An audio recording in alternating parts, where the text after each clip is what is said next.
Każde nowe BMW M5 już podczas debiutu budziło ogromne emocje. Natomiast nowe budziło nie tyle emocje, co kontrowersje. A to dlatego, że niezmiernie mu się przytyło. Ale jak to w internetach bywa, tam jest dużo teoretyków. A my wyszliśmy z założenia, że nie będziemy teoretyzowali, tylko sprawdzimy nową M5 od razu na torze. Czy nadal pomimo swojej masy jest samochodem sportowym.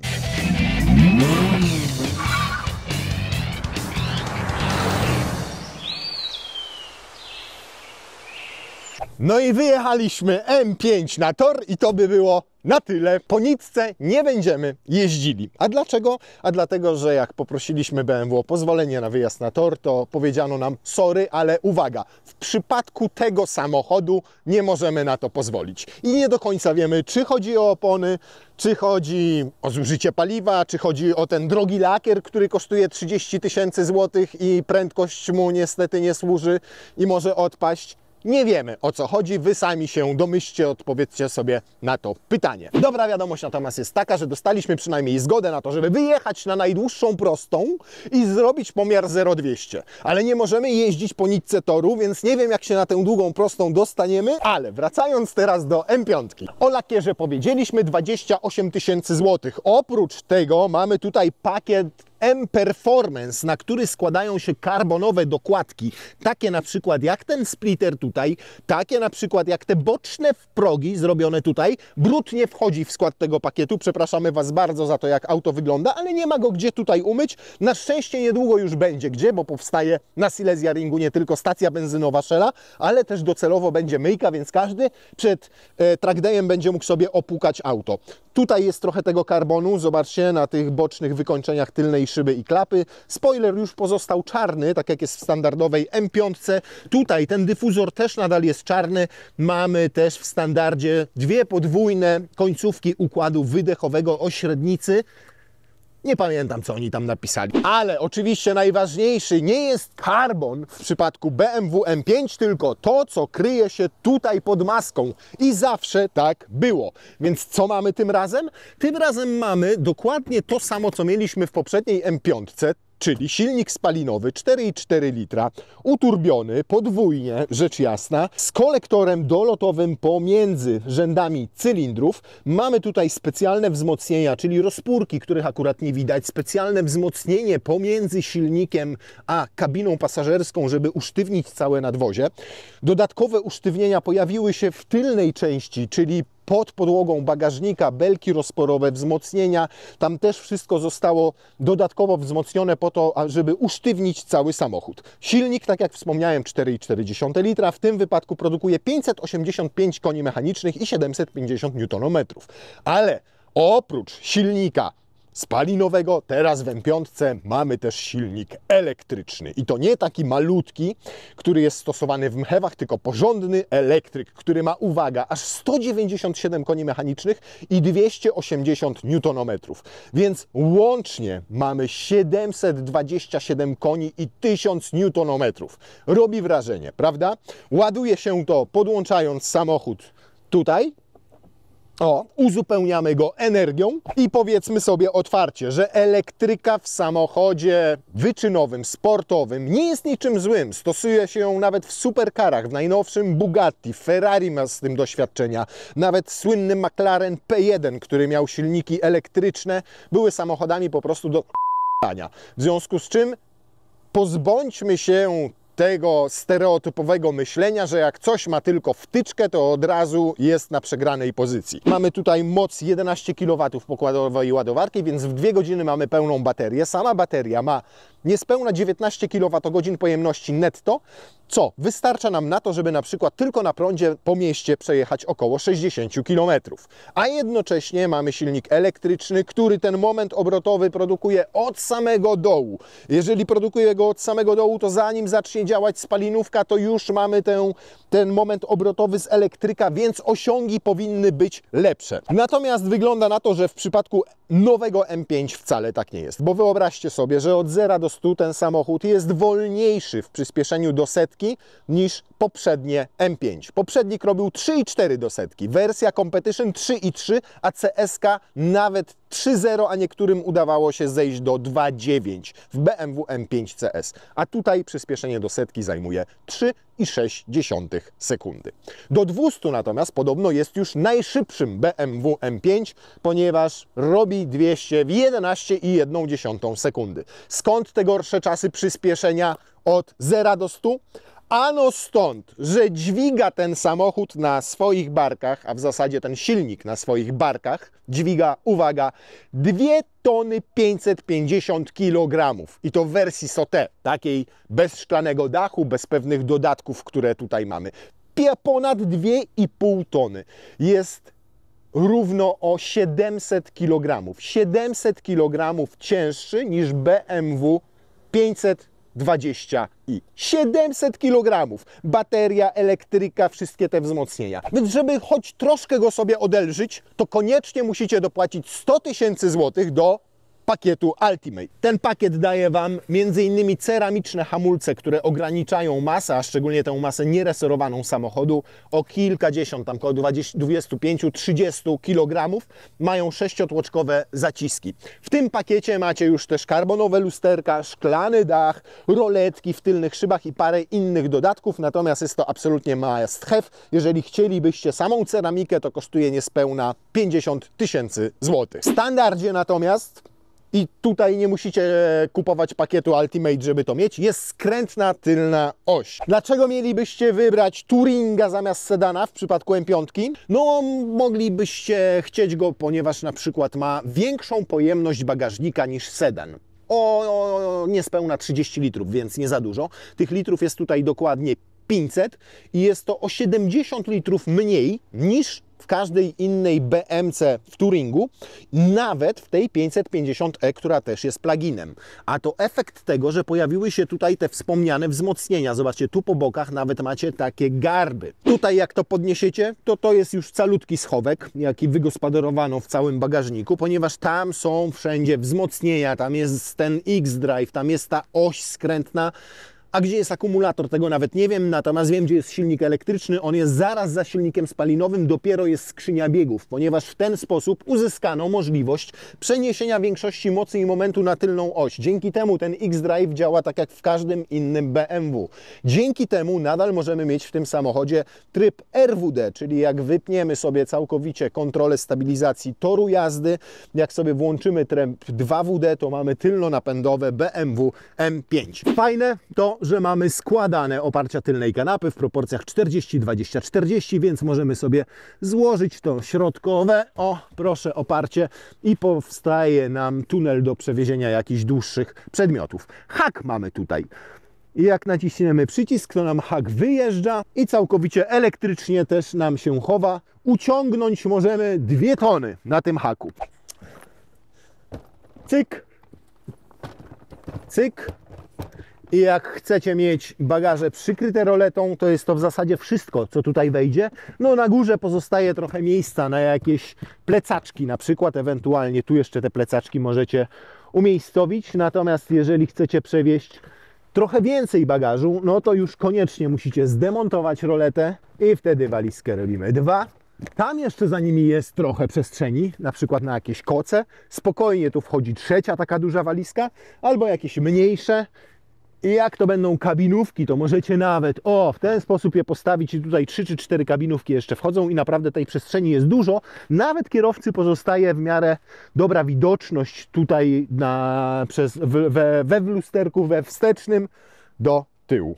Zamknąć powinno się zamknąć bez najmniejszego problemu. Regulacja przodu. Dobra, powiedzmy, że to jest taka pozycja, w której mógłbym jechać sobie w dłuższą trasę, siedząc na fotelu pasażera. Natomiast to, na co od razu zwróciłem uwagę, jak wsiadłem do tego samochodu, że stosunkowo wysoko się siedzi. A siedzi się wysoko dlatego, że platforma, na której zbudowano nową 5, jest tą samą platformą, na której buduje się również i5, czyli elektrycznego odpowiednika zwykłej 5 i M5. Nawet wersja i5 M60 występuje, która jest niemal tak szybka jak ten samochód. Więc w tej platformie trzeba było wygospodarować miejsce na akumulatory, które są w i5. Tutaj ich nie ma, ale przez to mamy rzeczywiście taką lekko podwyższoną pozycję za kierownicą. Druga rzecz to zwróćcie uwagę, siedzę tutaj z przodu i tak, tutaj mam podłokietnik, bo ten tunel środkowy jest wysoki. Tutaj łokieć mam nie przy podłokietniku, tylko muszę wysunąć rękę do przodu, żeby mieć opartą o ten podłokietnik, bo normalnie to walę tutaj w słupek B. Więc już z przodu tutaj to auto jak na swoje rozmiary, a ma ponad 3 metry rozstawu osi i ma ponad 5 metrów długości, czyli tyle, ile kiedyś miały BMW serii 7. A teraz jest pomimo tych gabarytów tutaj lekko klaustrofobicznie. Raz, o Jezusie! Przypominam, że samochód ma 3 metry ponad rozstawu osi i ponad 5 metrów długości i tyle miejsca zostaje Wam tutaj z tyłu. W momencie, kiedy macie te kubełkowe, piękne fotele, skąd inąd. Nawet tutaj, zobaczcie, znalazł się znaczek M z tyłu. Jakościowo nie można im absolutnie niczego zarzucić. Co więcej, mimo że mają zintegrowane zagłówki, to są to ala zintegrowane zagłówki, bo one mają elektryczną regulację, potem od przodu Wam to pokażę. Są naprawdę grube, solidne i mega ograniczają ilość miejsca na nogi. Na stopy mogę tam wsunąć, ale kolanami już tutaj ocieram. Na szczęście wyprofilowana kanapa jest tak, że wpadam tam troszkę tak jakby w dołek, ona jest pod kątem, dzięki czemu mam dobrze podparte uda i to jest spory plus. Wysokie jest też oparcie, to jest też plus. Bardzo fajnie wykończony boczek, miękkim, przyjemnym materiałem, skórą, więc to też jest na plus. I gdyby nie ilość miejsca, to tutaj byłoby mega wygodnie. Przy szklanym dachu mam sporo miejsca nad głową nadal, więc naprawdę tutaj, jeżeli chodzi o takie poczucie komfortu, jest zaskakująco wysokie. Brakuje tylko tego cholernego miejsca na nogi. W takim aucie, ponad 5 metrów długości, przecież ja tutaj powinienem siedzieć i mieć wyciągnięte nogi przy tej długości i przy tym rozstawie osi, a jest po prostu ciasno, najzwyczajniej w świecie. Jest podłokietnik z otwartymi uchwytami na kubki, ale przynajmniej te uchwyty są umiejscowione tak, że i tak mam miejsce na łokieć, a nie są wzdłużnie jak w niektórych samochodach bywa. Natomiast no przecież mógłby być troszkę dłuższy, można byłoby to jakoś zamontować tutaj w taki sposób, że nieco go wydłużyć, zrobić te uchwyty tutaj wysuwane, ale przynajmniej są gumowane, nie są z takiego ordynarnego plastiku. Mamy tutaj 3. i 4. strefę klimatyzacji, mamy 2 gniazda USB-C, mamy nawiewy nie tylko tutaj centralne, ale też są nawiewy w słupkach B i je również można zamknąć. Mamy możliwość montażu akcesoriów takich jak choćby uchwyt na tablet i wtedy też mamy gniazdo USB-C. Więc zobaczcie, z tyłu tylko dla pasażerów są 4 gniazda USB-C. Tu telefon, tutaj tablet, albo odwrotnie, jak wolicie i jak chcecie. Natomiast nie wyobrażam sobie mieć tutaj przy tym moim wzroście i przy tym jak siedzę, jak blisko mam ten fotel, zainstalowanego tutaj tabletu, szczerze mówiąc. Waliłbym w to chyba nogami. Fotelik z przodu, naprawdę fajny, natomiast zobaczcie, to jest nowy samochód. Nowy. Odebraliśmy go, nie miał nawet 1000 km przebiegu. I tutaj już ta skóra odchodzi od tego, co jest pod spodem, czyli od jakiejś gąbki. Więc jak to będzie wyglądało po przebiegu 10, a jak po 100 000 km, to ja nawet nie chcę sobie wyobrażać. Sam fotel natomiast wygląda prześlicznie, jest bardzo wygodny w dłuższych trasach, przynajmniej dla mnie. I zobaczcie, to jest ten zintegrowany zagłówek, o którym mówiłem. Jedzie i dojechał. No, czyli fajne rozwiązanie, bo rzeczywiście możecie dostosować do swoich gabarytów. Fajnie fotel trzyma tu na boki, fajnie też trzyma Wam ramiona. Bardzo dobra, moim zdaniem, bardzo dobry kompromis pomiędzy komfortem w dłuższych trasach, a sportowym trzymaniem, kiedy jeździcie trochę szybciej. Nowa estetyka BMW zarówno z zewnątrz, jak i wewnątrz to oczywiście kwestia gustu, a o gustach się nie dyskutuje. W moim klimacie to do końca nie jest, tyle mogę powiedzieć. Za dużo tutaj wszystkiego. Kryształów, materiałów, tutaj mamy karbon, tutaj mamy piano i to piano, które zobaczcie, pomimo 1000 km przebiegu auta już jest porysowane. Już na nim tutaj widać rysy, bo tutaj często trzymacie rękę, często gdzieś tam ona lata, często zahaczacie o to, nawet paznokciem i od razu powstają ryski. Naprawdę, już tutaj to widać. Tutaj te podświetlone, takie kryształowe listwy. Włączycie na przykład Zobaczcie, światła awaryjne i wszystko po bokach Wam świeci. Oczywiście można kolorystykę tego sobie ustawiać wedle własnego życzenia, można to całkowicie wyłączyć. Materiałowo, no to tak jak powiedziałem, poplątanie z pomieszaniem, tu piano, tu szkło, tutaj karbon, tutaj plastik, chociaż nie, to nie jest plastik, to jest tak jakby taka ala skóra i tę konsolę środkową tutaj nią całą obito. Jeżeli chodzi o jakość, no to akurat nie ma się czego czepiać, jest to porządnie, przyzwoicie zmontowane, fajna podsufitka, bo zrobiona z takiej alkantary, wygląda naprawdę ładnie. Za gruby wieniec kierownicy. Sama kierownica ładnie wygląda, fajne, ma długie te łopatki tutaj, więc w każdym punkcie możecie je złapać, nawet jak wyżej trochę trzymacie, to tutaj też jak trzymacie niżej, to spokojnie można sobie tymi łopatkami przełączać.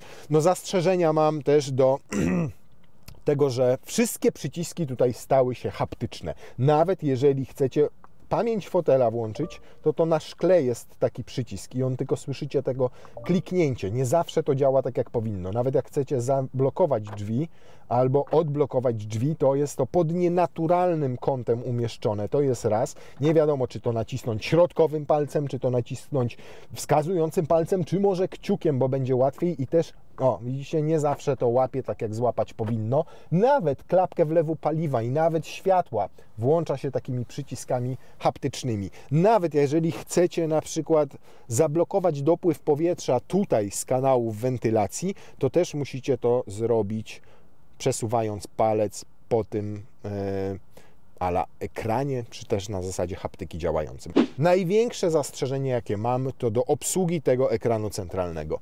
Naprawdę w poprzednich BM-kach te systemy iDrive były intuicyjne, fajne, sprawnie, szybko działające. Tutaj ja niczego nie mogę znaleźć i odszukać.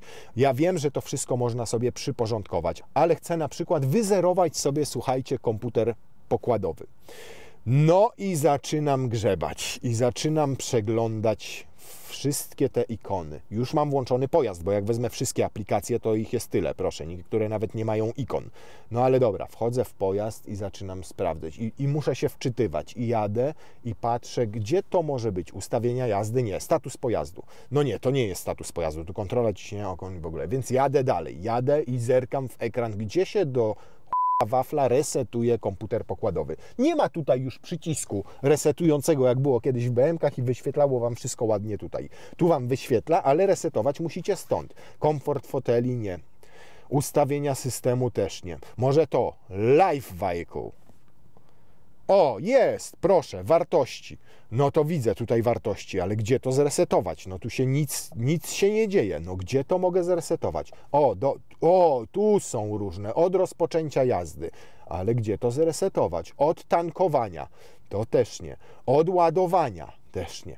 Fabryczne, czyli chyba od nowości. A to przepraszam, 5300 kg. A nie, to już może być tak wygnieciony po 5000. O, jest, zresetuj. Ale zresetować można tylko indywidual, żadnej innej wartości. Super, naprawdę. Bardzo fajne. I tak jest dokładnie z każdą rzeczą. Owszem, jak sobie poszmeracie i pogmeracie, to się dowiadujecie, że możecie tu sobie widget zainstalować i wtedy będzie Wam pokazywał wartości od indywidual. Ale weźmy na przykład taką rzecz, jeszcze jedną, mianowicie Apple CarPlay. Gdzie tu jest Apple CarPlay? Jedziecie sobie na Apple CarPlayu, macie włączoną nawigację, prowadzenie do celu Google Maps. Postanawiacie sobie zmienić, powiedzmy, jakiś tryb jazdy. No więc wchodzicie w zmianę trybu M-Hybrid, włączacie sobie Hybrid i jedziecie dalej.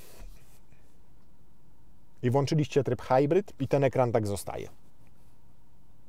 Nie, włączyliście tryb Hybrid, naprawdę, i już teraz, żeby wyjść z tego trybu i z powrotem mieć Google Maps, to musicie znowu nawciskać. Czy jak wstecz nacisnę? No, przynajmniej jest to jeden przycisk, tylko wstecz naciskacie i wrzucacie. No powinno być to tak, jak w innych samochodach, czyli jadę, zmieniłem tryb jazdy, ale nakuta mi dalej obserwować to, na jaki tryb zmieniłem. Powinno to wracać z powrotem do tego ekranu, który wcześniej mieliście, czyli w tym wypadku do Apple CarPlaya, ale w przypadku BMW tak to niestety nie działa. Ustawienia klimatyzacji też już wyłącznie z tego panelu. Tutaj na szczęście obsługuje się to dosyć szybko, intuicyjnie, z tym nie ma problemu. Ten sam ekran sam w sobie działa dosyć dobrze, natomiast jest daleko umieszczony. Zobaczcie, tam nie dostanę do jego skrajnej prawej części. Bez odrywania pleców od fotela muszę się wychylić, żeby dotknąć i żeby trafić. Chciałbym móc powiedzieć, że kończymy tutaj wnętrze i jedziemy, ale nie mogę, bo w związku z tym, że to jest hybryda, to tutaj znowu różnych trybów jazdy. Mamy tu 3 przyciski M-Hybrid, M-Mode i Setup. No więc jak naciśniemy My Mode, to możemy sobie wybrać, czy jedziemy po zwykłej drodze, czy w trybie sportowym. Funkcja niedostępna, włącz gotowość do jazdy. Czyli że co, start to A. O, tak muszę zrobić? Czy muszę go odpalić? Co ja muszę zrobić? Przepraszam. O, teraz go odpaliłem. Zrobił byyy. No więc, jeszcze raz. My Mode i mamy tryb Sport albo mamy tryb Track, który możemy sobie aktywować i wówczas jesteśmy przygotowani do jazdy torowej. Zmieniły nam się trochę zegary. Co ciekawe, teraz jak włączyłem ten tryb, to z powrotem wrócił do CarPlaya. Ale jeżeli jedziemy na przykład w trybie Road, czyli w trybie drogowym, no to jeszcze możemy sobie, proszę, tutaj spróbować włączyć jeden z różnych trybów. Czyli mamy Dynamic Plus, włączył nam silnik, od razu możemy sprawdzić. Brzmi. Nie? Dobrze brzmi. A wiecie, co tak brzmi? To nie brzmi tak wcale V8. To brzmi tak, moi drodzy, głośnik. No dobrze, jakie mamy jeszcze inne tryby? Mamy tryb Dynamic, mamy tryb Hybrid, mamy tryb Electric i tryb e-Control. Ten tryb e-Control pozwala nam na podtrzymanie baterii, czyli jak mamy 50% i chcemy zachować, to w tym trybie jadąc będzie nam podtrzymywało na tych 50%, tak będzie zarządzało energią, ale, i to sobie wyjaśnimy potem wyjeżdżając, działa specyficznie ten e-Control, specyficznie działa Hybrid, specyficznie działa Electric. Co jest w tym specyficznego, opowiem później, jak będziemy jechali. Oprócz tego, że tu sobie ustawiliśmy jakiś tryb, to jeszcze dla każdego z tych trybów odrębnie możemy sobie dopasować napęd, działanie rekuperacji, czy ma działać lekko, czy średnio, czy mocno ta rekuperacja, Drive Logic, czyli zmianę przełożeń, czy szybko, czy powoli. I tutaj są też 3 różne ustawienia. Podwozie, bo mamy w standardzie adaptacyjne zawieszenie, ono nie jest pneumatyczne, mamy 5-wahacz aż z tyłu podwójne wahacze i oczywiście on sobie na amortyzatorach tę twardość ustawia. Pneumatyka jest niedostępna nawet za dopłatą. Hamulec, czy ma działać komfortowo, czy sportowo, dodatkowo MX Drive, czyli napęd na tył, to ma być 4WD, czy 4WD Sport z preferencją tyłu, czy w ogóle 2WD, czyli napęd tylko na tylną oś i oprócz tego ten wspomniany M-Sound. Ten M-Sound działa i w momencie, kiedy jedziecie tylko na elektryce, i to też za chwilę Wam pokażę, i działa wtedy, kiedy jedziecie z silnikiem spalinowym i w każdym trybie możecie to wyłączyć, włączyć. Oczywiście mamy 2 przyciski M1 i M2, które przyspieszają taką Waszą ulubioną konfigurację. Każdy z nich można sobie odrębnie zaprogramować. Jak tylko sobie zmienicie tutaj to wszystko, to wystarczy przytrzymać na przykład też M1 i to się wtedy zapisuje w pamięci. Więc zanim to wszystko ustawicie po swojemu, to będziecie już bardzo spóźnieni i wtedy Wam się to 727 koni i 1000 Nm na pewno przyda. Pierwsza fajna rzecz przy tym napędzie plug-in. Możecie sobie wybrać domyślnie, jak uruchamiacie samochód, w jakim trybie ma się włączać napęd. Czy tylko w trybie elektrycznym, czy już od razu w trybie hybrydowym. Na przykład jak korzystacie na co dzień z tego samochodu, rzeczywiście ładujecie go i jeździcie po mieście, no to fajnie mieć uruchomiony ten tryb elektryczny, a jeżeli wyjeżdżacie w trasę, no to włączacie sobie wtedy tryb hybrydowy na przykład. Druga rzecz fajna, na tej elektryce on jest naprawdę mega dynamiczny. Te 197 koni i 280 Nm sprawiają, że nie czujecie takiego niedostatku mocy tutaj, jak bywa w przypadku niektórych pluginów, że one jednak są takie dosyć, powiedziałbym, ospałe. Niefajna rzecz, no to jak najeżdżacie na taki próg zwalniający, nawet z prędkością 30 na godzinę, no to czujecie zdecydowanie sztywność tego nadwozia. Z drugiej strony, jak to nie są takie poprzeczne nierówności, jak to nie są dziury, tylko to są po prostu pewnego rodzaju ułomności drogi, choćby takie jak już dłuższe te progi zwalniające, to już tutaj to już nie jest taka sztywność, to jest bardziej taka jędrność, powiedziałbym, tego tego zawieszenia. W porównaniu ze zwykłą piątką jest dużo sztywniejsze, dużo mniej komfortowe, ale jak znowu zestawiamy to, tak jak wspomniałem, z M3 czy z M4, no to tutaj ten samochód gwarantuje Wam nieporównywalnie więcej komfortu, jeżeli chodzi o zawieszenie. Natomiast nawet jak jedziecie z niewielkimi prędkościami i nawet jak wjeżdżacie w takie łuki i to jest prędkość rzędu, nie wiem, 40-50 km na godzinę, to już czujecie masę tego samochodu. Nie chodzi o przyspieszenie, nie chodzi o to, że on jakoś spektakularnie się przechyla, ale i na tym układzie kierowniczym nie czuć już wtedy takiej czułości i ten zawias nie... No trudno to opisać i dokładnie scharakteryzować, ale czuć, że to waży swoje. Co się dzieje, gdy jeździcie cały czas w trybie hybrydowym? No i macie opisane. Praca hybrydowa z naciskiem na maksymalną moc napędową na krótkich odcinkach.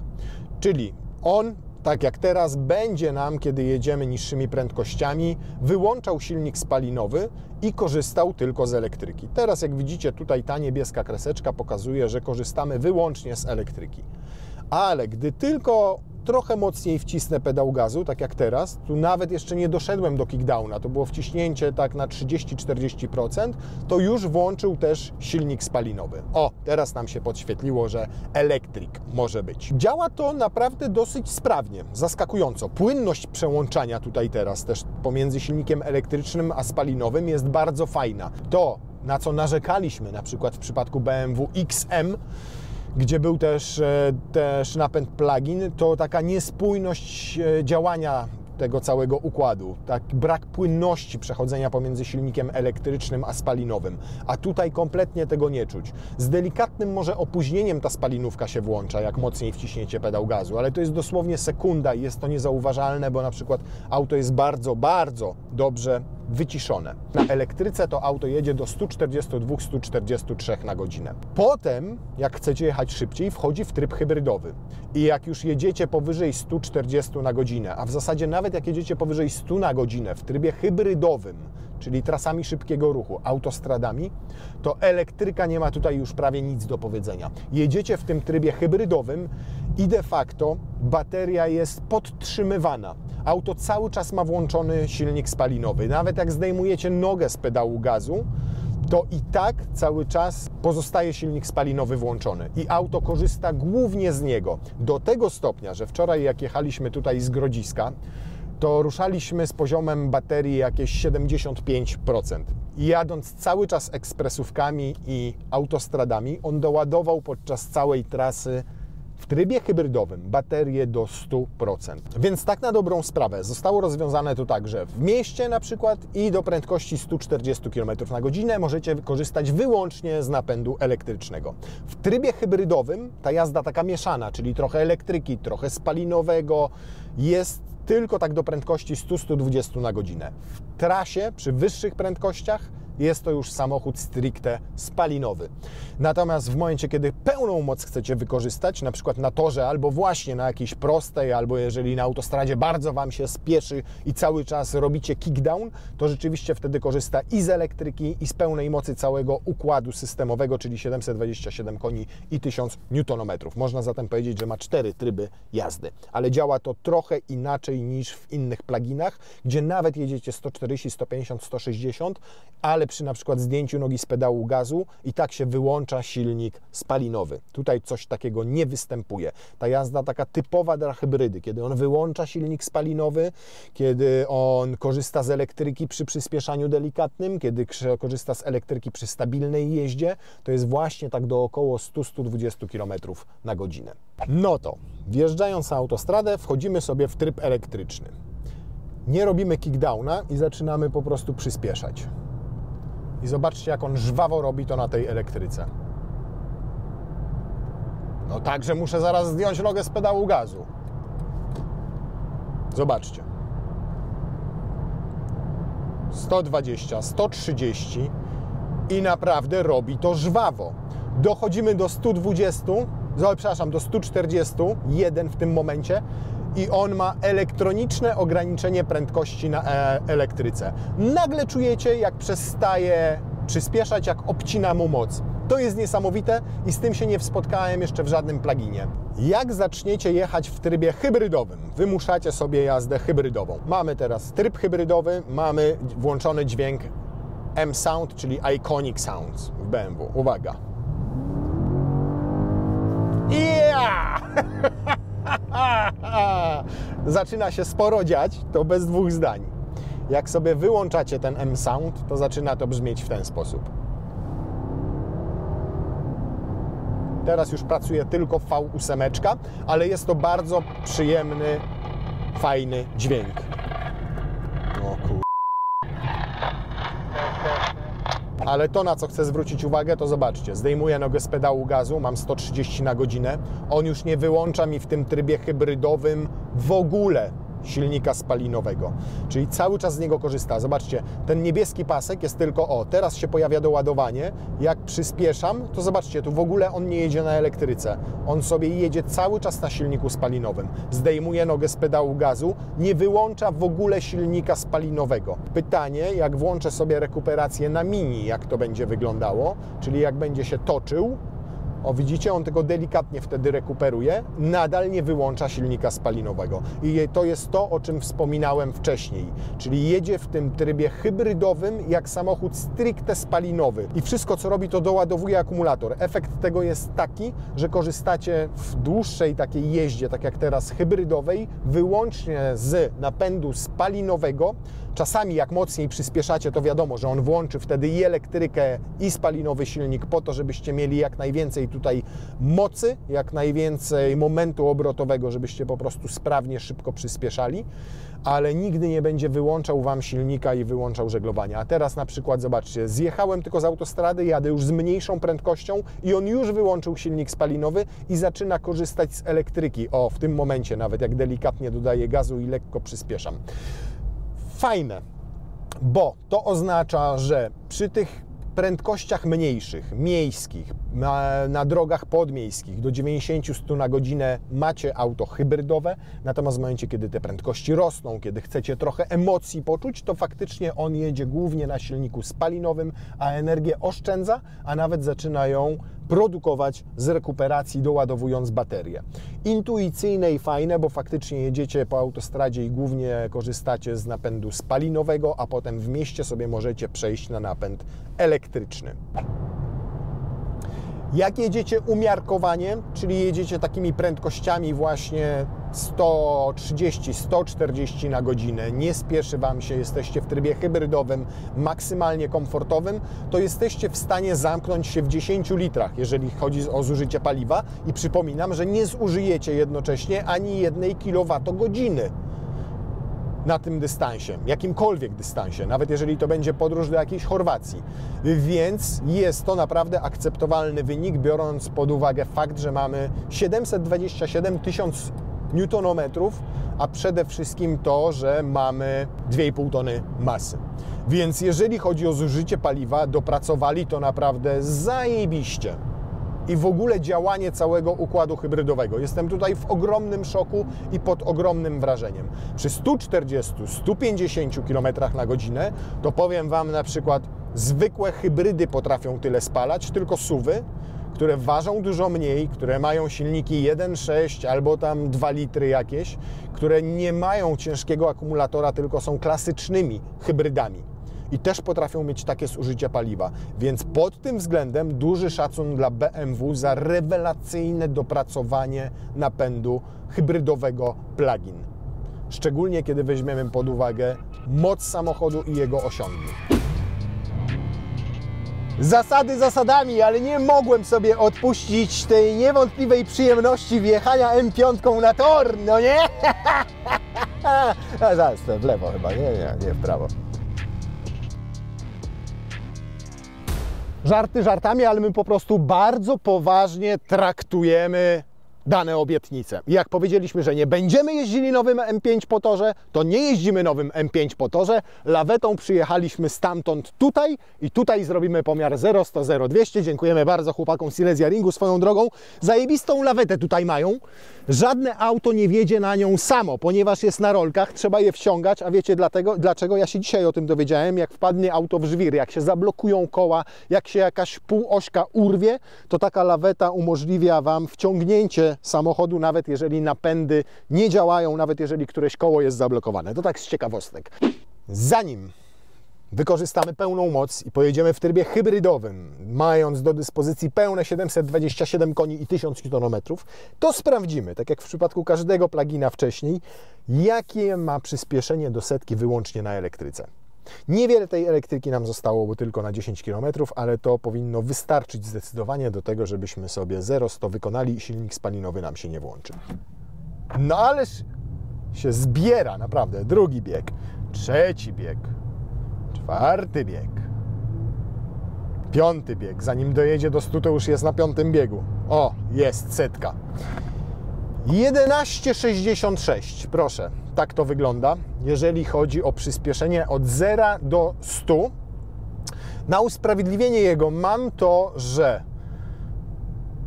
tam jest delikatnie pod górkę, w związku z czym ten wynik może być, powiedzmy, sekundę lepszy, czyli powiedzmy to będzie 11 sekund, 10-11 sekund. Naprawdę niezły czas, biorąc pod uwagę, że to niespełna 200 koni, ale też 2,5 tony masy. Więc nie jest źle i przede wszystkim do tych takich miejskich prędkości, czyli 50, 60, 70 na godzinę przyspiesza naprawdę żwawo. A teraz czas na wisienkę na torcie, czyli Dynamic Plus mamy. Bo od razu, dobra, włączmy sobie tutaj track, aktywuj track, przecież jesteśmy na track, czyli na torze. Możemy sobie wyłączyć kontrolę trakcji całkowicie. I teraz to mamy wyłączone. MX Drive Setup, no to wiadomo, że tutaj mamy, tak. Tu sobie powłączajmy wszystko. Napęd Sport Plus, Drive Logic Sport Plus. To co? Launch Control włączony. O, ja pierdzielę! Ło! Jak brutalnie zmienia biegi. Już 130. Ja pierun! Mamy 200. No i przy hamowaniu czuć masę. No oczywiście ceramikę mamy nierozgrzaną, ale 0,200 powiem Wam.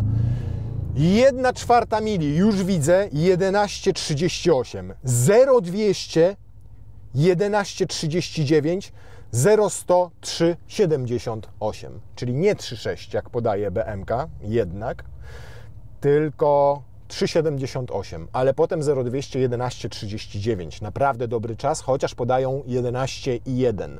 Mamy tutaj pełen zbiornik paliwa, mamy tutaj kupę gratów, które jeszcze dodatkowo obciążają ten samochód, jak choćby szklany dach, jak Bowers Wilkins, te wszystkie wzmacniacze i tak dalej.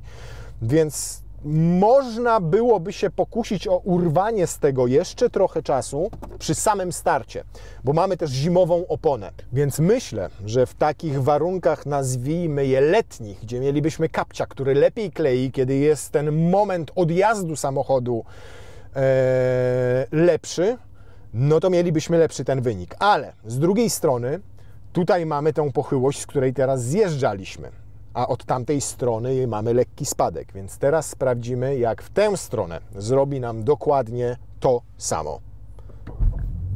Launch Control jest, pyk, o! Miałem wrażenie, że lekko zapiszczał i to przednimi, a nie tylnymi kołami, ale brutalnie zmienia biegi, naprawdę niesamowicie brutalnie. Paka, dwie paki. No mimo swojej masy, to powiem Wam, napędza się tak i zmienia biegi tak brutalnie, że wow! Szczęka opada i resztki włosów, a raczej mieszki włosowe mi wypadają. I jak to wygląda teraz? No wygląda bardzo podobnie, mimo że tam mieliśmy lekko pod górkę. Nawet powiedziałbym, że ciut lepiej, bo 0-100 już zrobiliśmy w 3,72 sekundy. 0,200 w 11,37, a pół mili, ćwierć mili, przepraszam, 11,31. Ja pierdzielę. Wiecie, co teraz muszę zrobić koniecznie? Teraz muszę całkowicie rozładować mu elektrykę, po to, żeby sprawdzić, czy jak będziemy mieli absolutne zero w baterii, to będziemy w stanie zrobić taki drag race szybciutko równie. No dobra, mamy rozładowaną baterię.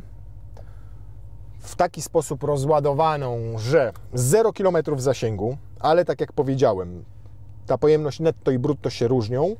Niemniej zobaczymy, w jakim czasie będziemy teraz w stanie zrobić 0,100 i 0,200. Czy będą tutaj jakieś różnice? Najpierw to na razie to nie mogę zrobić. A, to może dlatego nie mogę zrobić. O, teraz powinienem zrobić. No, póki co to nie mogę zrobić procedury startu. Trzecia procedura startu dopiero i już nie mogę jej zrobić. Fajnie. Ale chyba wszystko mam przecież tutaj dobrze, nie? Zaprogramowane. Tu jest track. Setup. Wszystko jest jak być powinno. Wszystko jest jak być powinno. My Hybrid jest Dynamic Plus, ale tu się trzeba naklikać, ja pierdzielę. Wiecie, że jak wchodzicie w Dynamic Plus, to i tak niczego to nie zmienia, ponieważ to jest tylko ustawienie układu hybrydowego, a nie jest to ustawienie zawieszenia, nie jest to ustawienie układu kierowniczego, nie jest to ustawienie skrzyni biegów. Super, naprawdę. Setup, no jest, już sprawdziliśmy. Kontrola trakcji, jak to wygląda. A, dobra, to miałem włączone, teraz mam wyłączone. MX Drive Setup też jest tutaj, z tego co pamiętam, 4WD Sport. Dobra, teraz powinno być OK. Nie jest OK. Nie chcę zrobić procedury startu, mimo że wszystko mam ustawione tak jak poprzednio. Ciekaw jestem, czy to jest kwestia tej elektryki, czy po prostu... No dobra, to jedziemy tak.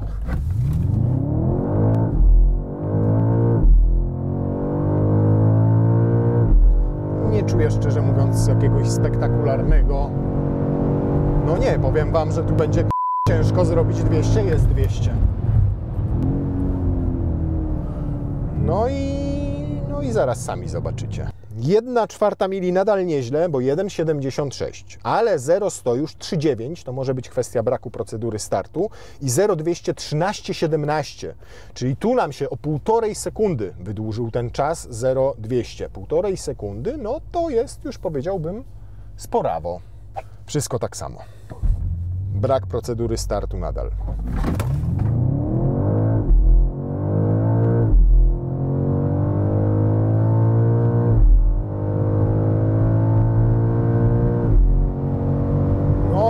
Powiem Wam, dobra, jest. To był trzeci pomiar po rozładowanym akumulatorze. 0,100 4,22. Tak nam zaczęły spadać osiągi. Ostatni raz. Brak procedury startu. 13,54 do 200. Ćwierć mili 12 sekund, 0,100 4,22 sekundy. Więc przykro mi bardzo, ale po rozładowaniu się akumulatora ten samochód po pierwsze nie chce zrobić procedury startu. Niemniej może to być też kwestia tego, że po prostu już ma dosyć po 2 pierwszych procedurach i już coś jest tutaj przegrzane i trzeba by zrobić kółeczko chłodzące. No ale to już dyskwalifikuje to auto jako samochód sportowy. Po drugie, te osiągi są po prostu gorsze. 11,1 to jest dana fabryczna i rzeczywiście zrobiliśmy 11,5 sekundy od 0 do 200. Natomiast teraz za każdym razem to jest wynik zbliżony do 14 sekund. Teraz to 13,54, wcześniej to było 13,87. No i to właśnie pokazuje i już dowodzi, że BMW M5 najnowsze nie jest samochodem stworzonym do jazdy torowej. Po prostu. I to nie tylko chodzi tutaj o masę tego samochodu, ale też to, jak w warunkach torowych i sportowych działa układ plug-in. A teraz jeszcze szkolenie z bezpiecznej jazdy, czyli płyta poślizgowa. No dobrze, tryb WD, czyli mamy wyłączoną kontrolę trakcji, mamy rzekomo napęd tylko na tył. Przypominam, że mamy też rozładowany akumulator.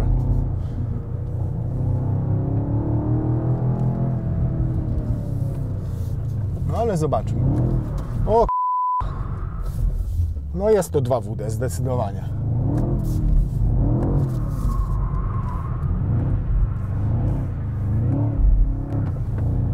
Natomiast jest to 2WD tak ciężkie, że w momencie, kiedy łapiecie delikatny slajd, to od razu Was stawia bokiem.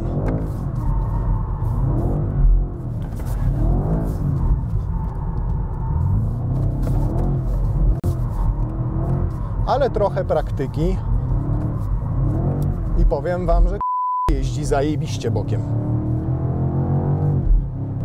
Naprawdę zajebiście. Jestem tylko w trybie tylno-napędowym. Oczywiście trzeba go wyczuć. Nie zawsze się to udaje, jak na przykład w tym momencie.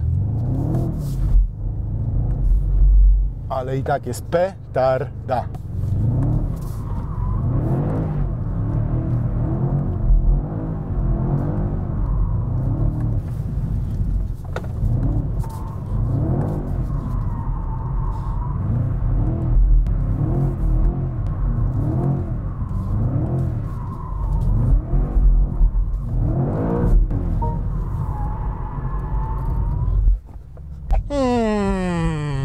Powiem Wam tak, to jest świetna hybryda, jeżeli chodzi, tak jak wcześniej powiedziałem, o jakość działania tego układu, nawet o zużycie paliwa, o zasięgi na elektryce, o sprawność tej elektryki, płynność działania całego układu, super. Jako daily, jako takie Gran Turismo, do szybkiego pokonywania długich odległości to jest bardzo fajny, bardzo dobry samochód. Natomiast nie jest to już BMW M5, które daje Wam frajdę z pokonywania każdego zakrętu, które daje Wam frajdę z lekkości prowadzenia.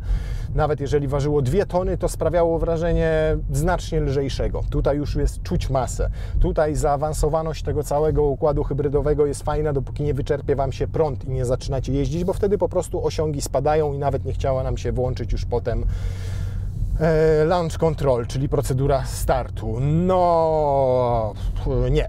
Wiecie, co jest najgorsze w tym wszystkim? Najgorsze w tym wszystkim jest to, że to auto ma konkurencję w postaci BMW 550e, które ma 6-cylindrowy silnik B58, które ma tego samego elektryka, 197 koni, które ma tę samą baterię, które jest lżejsze, które zużywa jeszcze mniej paliwa, a które też jest szybkie, bo ma 4,4 sekundy do setki i kosztuje 300 000 złotych mniej niż to wyjściowo. Więc zdecydowanie lepszym dzisiaj rozwiązaniem jest kupienie sobie pakietu pod tytułem BMW 550e plus na przykład BMW M2, które da Wam znacznie więcej frajdy z torowej jazdy niż to. Przykro mi, ale to już nie jest to M5, które znamy z przeszłości, jeżeli chodzi o jakość prowadzenia, jeżeli chodzi o frajdę, jeżeli chodzi o masę, jeżeli chodzi nawet o osiągi. To już jest bardziej N5.